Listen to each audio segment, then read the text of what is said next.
Fíjense. Gracias, amigo William. Fíjense lo siguiente. Este capítulo, yo les decía que es especialmente importante porque, por supuesto, es imposible hacer sociología política sin pasearse por lo que ha significado el pensamiento político. Pero se ha escrito mucho, es decir, desde la antigüedad los seres humanos han reflexionado y han creado conocimientos sobre la política. La ventaja de este capítulo que nos proporciona el profesor Aveledo es que en un solo capítulo usted hace un paseo por todos los grandes pensadores y por lo que significa el pensamiento político, ahorrándose unos cuantos años de lectura que el profesor se ha tomado la molestia de hacer y de estudiar. Entonces quisiera ir como a lo esencial de este capítulo, que es muy denso. Lo primero, pasearnos por el propio concepto de pensamiento político que nos propone el profesor Abel. Aquí William dice profe. ¿Eso es un saludo o...? Ah, ¿cómo no? Claro, claro que sí. Ya te autorizo, William. Ya va. Vamos a buscarte aquí, William. Entonces, ya está. Te hago anfitrión. De acuerdo, William. Gracias, muy amable. Lo primero entonces que nos plantea el autor es un concepto, nos propone un concepto de pensamiento político. Aparentemente muy sencillo, pero que tiene muchas implicaciones. Dice, ¿qué es el pensamiento político? Dice, es la reflexión y producción intelectual de los seres humanos sobre los problemas y procesos políticos. ¿Ok? Registrando estas reflexiones de manera relativamente sistemática y general a lo largo de la historia. ¿Ok? Entonces, y ahí él mismo hace unas aclaratorias que me parecen muy importantes. Cuando se refiere a intelectual, se refiere a personas que no están vinculadas directamente con el activismo político, pero que vienen de el mundo filosófico, del mundo académico, del mundo intelectual, incluso de la propia iglesia, y desde esos ámbitos se hace una reflexión, se hace un trabajo analítico, un trabajo de investigación sobre lo que implican los problemas políticos. Eso es, digamos, una primera aclaratoria importante. Y después dice relativamente sistemático o sistémico. ¿Por qué? Porque todos los pensadores políticos han tratado de crear un pensamiento organizado, estructurado, en torno al fenómeno del poder y el fenómeno de gobierno. Pero dice que es relativo. ¿Y por qué dice que es relativo? Porque varía mucho de un autor a otro. Hay autores que han sido especialmente sistemáticos, hay otros que no lo son tanto, hay autores que se les valora no tanto por haber creado un gran aparato intelectual, pero sí por haber dado ideas muy luminosas y muy provocativas, en el mejor sentido de la palabra, sobre la manera de entender la política. ¿Ok? Y dice que en general, porque también, aunque se toman en cuenta los aspectos culturales, históricos del momento, la pretensión de todo pensamiento político es ir más allá del momento. Es decir, hacer una reflexión que trascienda el tiempo y que de alguna manera permita entender los grandes lineamientos, las fuerzas permanentes que de alguna manera inciden en la actividad política. Aquí hay una pregunta de ustedes.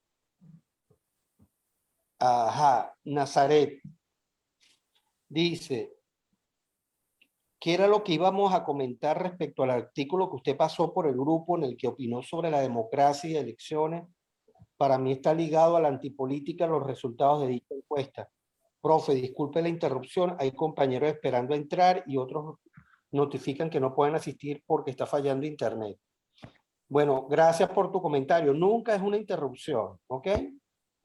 Eso es bien importante. Yo no tengo a nadie en sala de espera en este momento, ¿ok? No tengo a nadie en sala de espera, pero en lo que la vea, con todo gusto les doy ingreso. Tú tenías la mano levantada. ¿Quieres intervenir, amiga? Sí, profe. Dígalo. Acotando lo que usted acaba de decir, yo podría inferir que esto es como anticiparme a posibles errores que puedan suceder en el futuro. O sea, es como justamente una reflexión, estrategias, planificaciones para evitar caer en dictadura. ¿Se puede decir así, profe? Y gracias. No necesariamente en dictadura. Hay pensadores que explícitamente te proponen gobiernos autoritarios. ¿Ok? Hay autores que te lo proponen. No solo en la antigüedad, sino en fechas más recientes. El gran argumentador de las dictaduras fue nada más y nada menos que un alemán de nombre Carl Schmitt, que fue, digamos, el filósofo político del Tercer Reich, que no fue preso gracias a las bondades del régimen democrático, aunque yo lo habría puesto preso. Lo que estoy diciendo para algunos sería una barbaridad, porque hay muchos que lo consideran un gran pensador, pero a mí particularmente coincido con Hannah Arendt. No se puede ser un gran pensador político o ni un científico cuando no hay un trasfondo ético medianamente rescatable. Y cito a Hannah Arendt, que a su vez fue pareja del gran filósofo del nazismo, pero eso es otro debate. ¿Ok? Pero en todo caso, el planteamiento es adelantarse al futuro, no tanto adelantarse al futuro, sino señalar elementos que son comunes a la conducta humana vinculada con la política, y lo de prever o evitar la llegada de dictaduras no necesariamente es una preocupación de todos los autores. ¿Ok? ¿Tienes otra pregunta por aquí? Gracias, profe, por la aclaración. Que sea fiel a su moral y actúe en consecuencia del porvenir. Sí, tristemente es así. Es decir, hay gente que utiliza su inteligencia para el mal, ciertamente.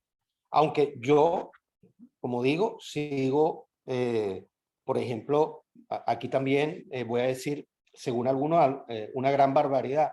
Pero si tú tomas a los grandes pensadores políticos contemporáneos, esto nunca, jamás Schmitt estará a la altura de la portentosa Hannah Arendt. Así que esto, y no solo por razones morales, sino por razones intelectuales. Bien, William dice que está pendiente de todos los amiguitos que quieren entrar. Excelente. Bueno, entonces, dicha o aclarada esa definición, hay varias cosas que señala el autor que a mí me parecen importantes. Si ustedes se pasean por la página 44, en el segundo, espérate que William tiene una pregunta aquí, el pensamiento político no busca, ya va, no busca el equilibrio entre los intereses personales y generales.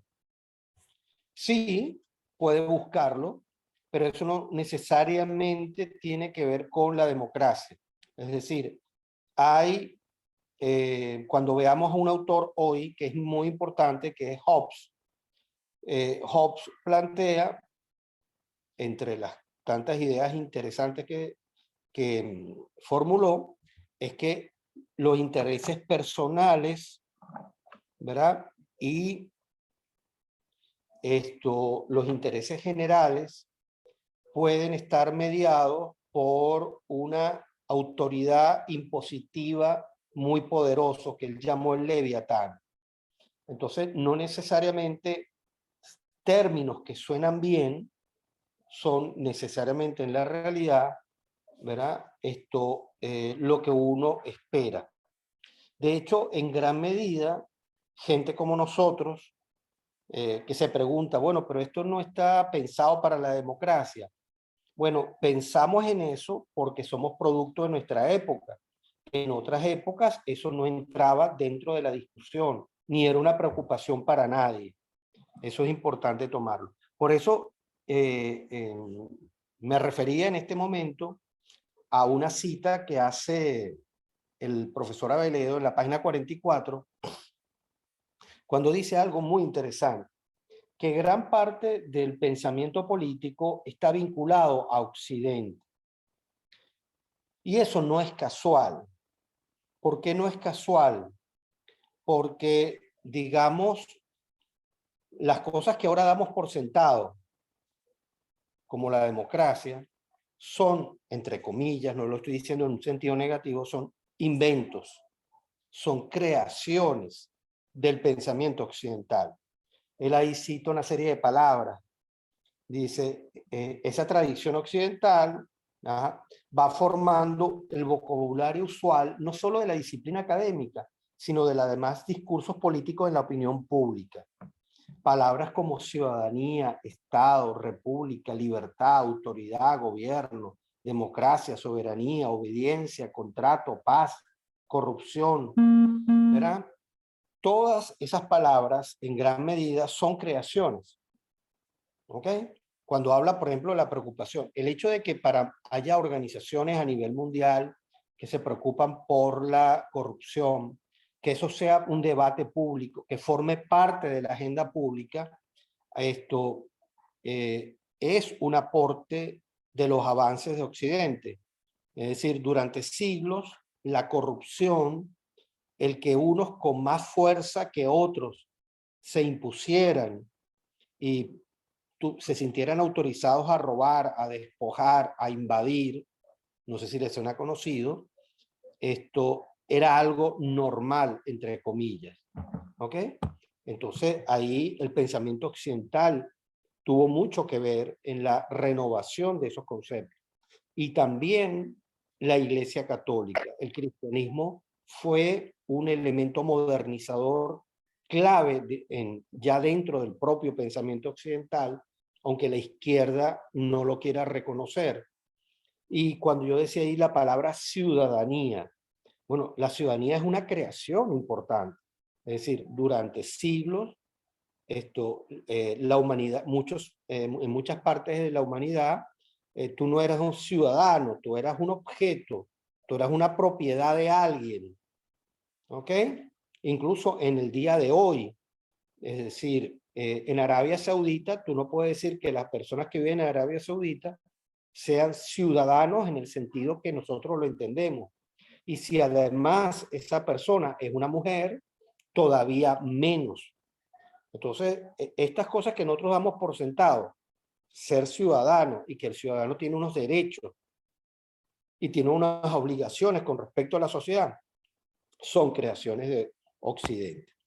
Vamos a ver, por aquí hay unas preguntas. William dice, cada persona tiene o comparte sus pensamientos políticos, tiene y comparte sus pensamientos políticos.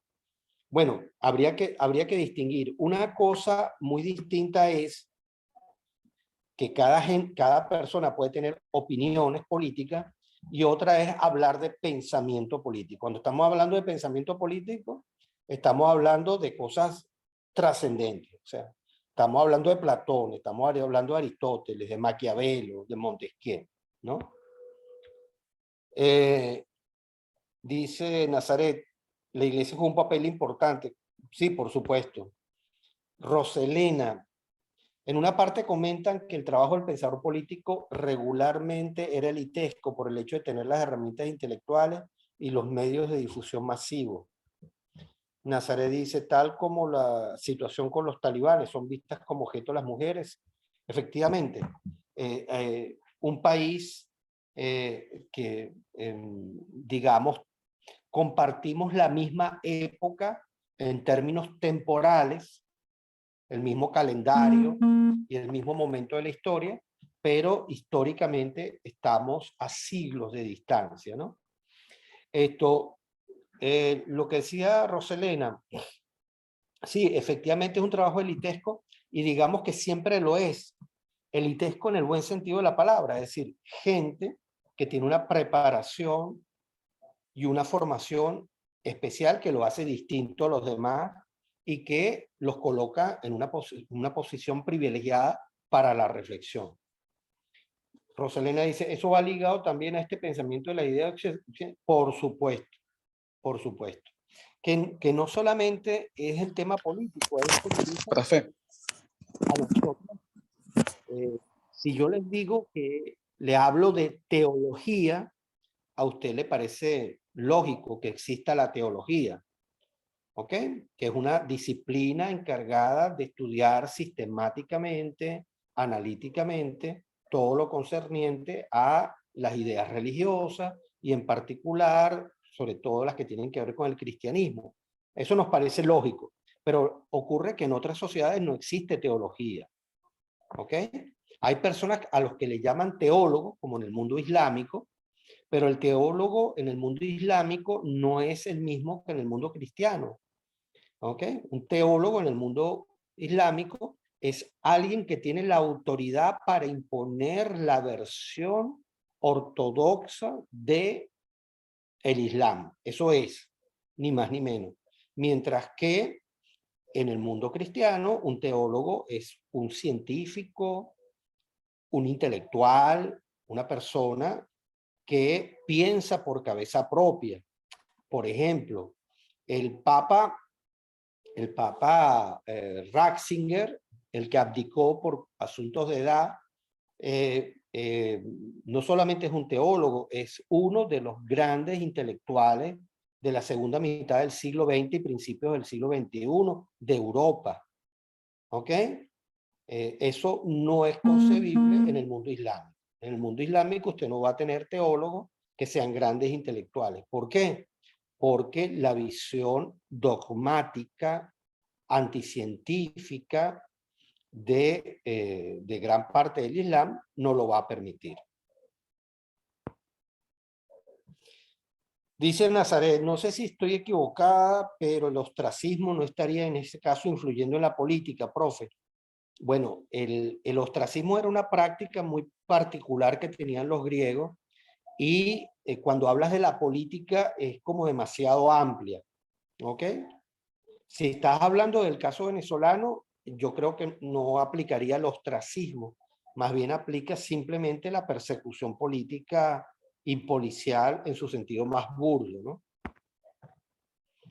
Bien, entonces, estas dos ideas, lo que es el concepto de pensamiento político y la idea de que el pensamiento político y toda la terminología asociada al pensamiento político son creaciones occidentales, es digamos, son dos contenidos especialmente relevantes para la revisión que estamos haciendo hoy. ¿Alguien preguntó por aquí algo? Ah, ok. Bien. Después hay un apartado en el cual el profesor Aveledo se plantea una distinción que es relevante, que es la distinción entre pensamiento político y ciencia política. ¿Ok? Vamos a ver esto.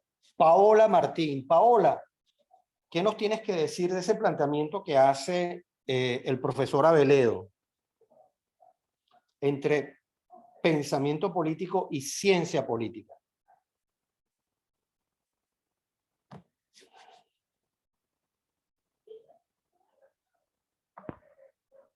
Paola, ¿estás ahí? Cálmate, Nazaret, ya vas a poder intervenir. Paola. Hello.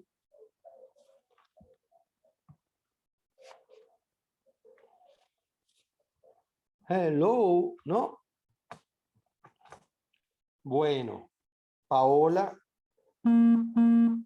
se niega a intervenir. Bueno, entonces no sé, vamos a decirle a Rommel Carrasco. Rommel, cuéntame, ¿qué diferencia ves ahí entre pensamiento político y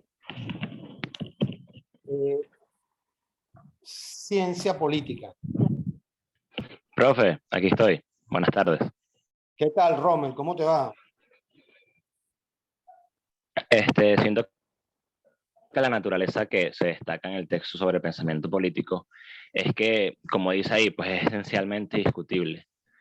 Al final de cuentas está sustentado por una recolección de diferentes filosofías y teorías correspondientes a la política. Y la ciencia política es la que se encarga de estudiar directamente los resultados plasmables de, de las políticas que incurren en distintos países o situaciones, ¿no? Más o menos eso es lo que yo entiendo por ahí. Bueno, Rommel, gracias. Como tú dices, es más o menos. Te acercaste. Pero una pregunta, profe. ¿Una pregunta de quién? ¿De Rommel? Rommel, Sí, cuéntame. profe. Las primeras dos clases yo las tuve que ver diferidas, pues porque tenía un problema con el trabajo, pero ya se resolucionó, ¿no? Pero yo vi que en la segunda clase usted dijo que el Barça era un equipo racista. Yo quería preguntarle por qué dijo eso. Oye, vale, que eso se llama cambiar de tema. Bueno, fíjate, primero porque digamos que en Cataluña, yo no sé qué tanto conoces tú Cataluña, Cataluña es una región de España donde una minoría catalana ha desde hace años exhibido supremacismo racial con respecto al resto de los españoles. Usted dirá, pero profesor, ¿de dónde saca usted esto? Bueno, lo saco directamente de mi mamá. Mi mamá es catalana, mi mamá habla catalán, mi mamá es del Barça, mi mamá baila una vaina que hacen los catalanes que se llama sardana, y como te digo, mi mamá habla un impecable catalán, habla en catalán perfectamente, igual que el resto de mi familia. Pero ocurre que ellos no son racialmente puros. ¿Por qué? Porque mi abuelo materno venía de Granada, que según los catalanes eso es África, y mi abuela materna venía de Aragón. Entonces conozco el problema racista catalán desde mi familia. Pero además, porque desde hace años el Barça es utilizado como una especie de ejército del catalanismo racista. No por casualidad, un gran escritor de origen no catalán, pero que se sentía catalanista, Manuel Vázquez Montalbán, no sé si lo conoce, uno de mis escritores favoritos, sobre todo porque escribía grandes novelas, lo que se conoce como literatura negra. Manuel Vázquez Montalbán definió al Barça como un equipo que era el ejército no armado de Cataluña. Pero es un ejército muy particular porque hay en ese equipo había un señor argentino, hay señores africanos, sudamericanos y de otras razas supuestamente inferiores para los catalanes, catalanistas. Y entonces, como te digo, ese fue mi equipo durante muchos años. Por estas razones familiares, simpatizaba, sobre todo simpaticé con para mí, uno de los mejores equipos de todos los tiempos, que no fue el de Guardiola, sino fue el equipo de Johan Cruyff del año 75, donde estuvo el gran Asensi, el gran Rexach, Sotil, Nesken y por supuesto, como acabo de decir, el gran Johan Cruyff. Creo que ningún equipo ha vuelto a jugar como es que jugó aquel Barcelona. Entonces yo adoraba el Barcelona, pero desde que me di cuenta que era un equipo racista, he dejado de seguirlo. Y ahora simpatizo con cualquier otro equipo que sea español, sin complejo, como por ejemplo el Atlético de Madrid o el propio Real Madrid, que no ande con esos complejos provincianos y racistas. No sé si te quedó clara la respuesta, Rommel. En Sí, todo profe, caso, chévere. Está full interesante. Yo tuve la oportunidad de viajar a Barcelona perfecto. y fue increíble, todo súper chévere. O sea, yo le voy al Barça. Está interesante sus datos y bueno, pueden tratar de investigar un poquito más, pero no creo que les deje de ir al Barça. Estás a tiempo. Estás a tiempo porque a no ser que me digas que eres catalán y que tu segundo apellido es Puigdemont o Puigcorbet, ¿ok? ¿Ok? Si no, o Pujol, entonces tienes que ser un mestizo igual que lo soy yo. Entonces sería medio contradictorio estar apoyando un equipo que te considera a ti y a mí y a la mayoría de los que estamos en este grupo, miembros de una raza inferior. Es decir, sería como ser judío y apoyar al partido nazi. Entonces estás a tiempo de cambiar a un equipo normal. No tiene que ser español. El Manchester, el PSV Eindhoven, por decir alguno. Bueno, Rommel, Francisco Pérez tiene la mano levantada. Dígalo, Francisco. Bueno, profe, de la pregunta que hizo al principio, un inciso a lo que estaban comentando ahorita también, que es con el tema para poder afiliarte o ser socio del Barcelona, es un tema de años que probablemente si inicias el proceso lo terminan tus nietos y eso es como preferencias para ellos, preferencial para los catalanes, mejor dicho, a no ser que Así seas es. una figura del club. Exactamente, exactamente. Y con Muy el bien tema de, aclarado. Gracias por tu aclaratoria, Francisco. y con el tema de la pregunta, no sé si también la puedo responder, es como dice aquí, Sí, que en el ¿no? capítulo anterior, Diego Bautista Urbaneja menciona que como la política es una parte social de la ciencia, por así decirlo, es muy complicado encasillar todo al 100% ahí. Entonces, es mejor hablar de pensamiento político porque puedes evadir el problema o verlo desde un punto de arriba superior antes de encasillarte en ciencia política o en el resto de esas ramas. Esa es una opinión interesante. Ahora te comento. Roselena primero y después Daniel. Roselena, cuénteme. Hola, profe. Yo tenía una pregunta. En el capítulo anterior mencionan que el pensamiento político lo puede hacer más bien cualquier persona. O sea, esa es mi duda. Decía como que una persona cuando en algún momento tiene alguna opinión acerca de política y crea como su sustento, su argumento, está haciendo pensamiento político. Entonces, ¿eso es válido? No, fíjate, una cosa es una opinión. Tenemos la tendencia, se ha proliferado mucho, la idea, hay gente que dice, todas las opiniones son respetables. Yo creo que no todas las opiniones son respetables. ¿En qué sentido? Ya voy contigo, Daniel, y ya voy contigo, William. ¿En qué sentido no son respetables? En dos sentidos. Primero, hay opiniones y opiniones. Hay opiniones que es lo que yo puedo decir, cualquier vez hijo de vecino puede decir, y que en principio en una democracia estás en tu derecho. En el caso nuestro es algo relativo. Si tu opinión le gusta o no le gusta al poder, eso es relativo, pero es una opinión.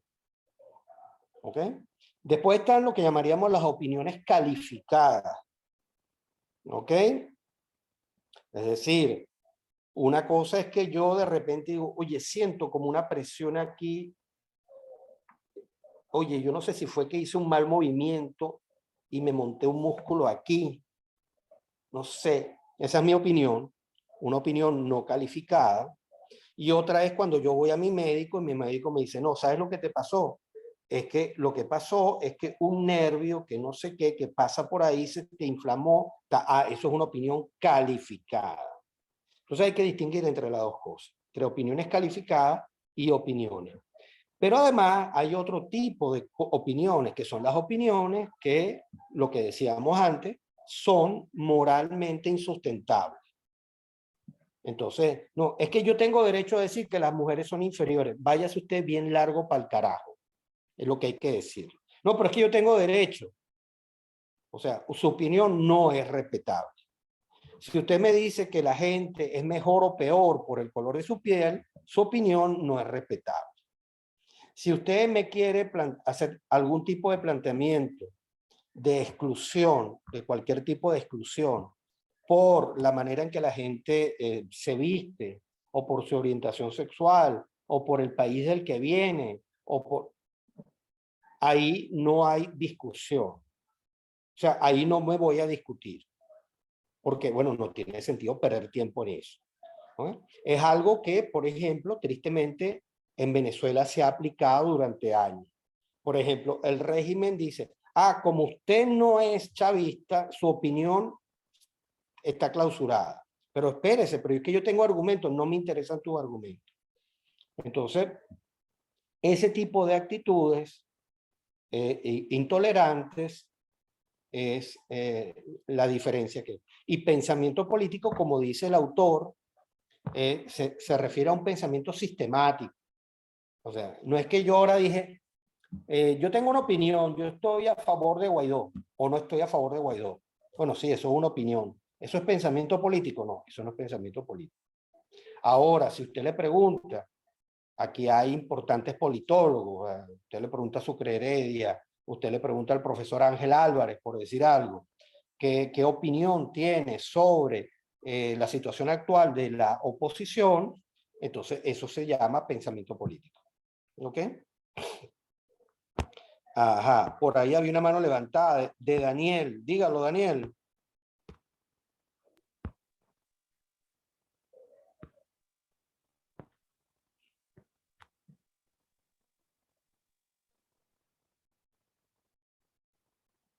Daniel, como no le di la palabra... Profe, ok. ya va. ¿Me escuchan? Sí, Daniel, cuéntame. Sí. No, era básicamente para nutrir la respuesta de Rommel sobre la diferencia entre pensamiento político y ciencia política. Ajá. Y bueno, a mi parecer, el pensamiento político es la causa de la ciencia política. O sea, la ciencia política es como la inclusión de esta metodología y de esta, sí, o sea, de inclusión de ciencia, de estudios, de una forma más científica de todas las ideas reflexivas que se pueden tener y argumentar sobre el hacer político. O sea, es una forma de dejarlo más claro académicamente y científicamente hablando. Y bueno, adaptable para todas las sociedades que decidan considerar esta ciencia. Coincido contigo. En ese sentido también puedes hablar de ciencia política o también puedes hablar de politología. Efectivamente, se trata de una disciplina que se asemeja a las demás ciencias sociales, como por ejemplo la sociología, en donde el estudio del fenómeno político, el poder, los movimientos sociales, los diferentes tipos de regímenes, son estudiados utilizando los métodos científicos. Encuesta, focus group, observación sistemática, estadística, ¿verdad? Para buscar patrones, identificar modelos de funcionamiento de los diferentes procesos políticos y darles una explicación sistemática. En ese sentido, esa es la diferencia central. El pensamiento político puede ser, como dice el profesor Abeledo, parcialmente sistemático, pero además hay una diferencia adicional en el pensamiento político, que algunos de ustedes ya lo mencionaban, que es un pensamiento proyectivo, es decir, el pensamiento político imagina, propone, ¿verdad?, cursos de acción y modelos de funcionamiento de la sociedad, mientras que la ciencia política no necesariamente hace eso, sino que estudia el fenómeno político tal cual. ¿Ok? Esto queda un minuto. Bueno, si les parece, entonces vamos a hacer un breve receso y seguimos en 5 minutos. ¿De acuerdo? Chao.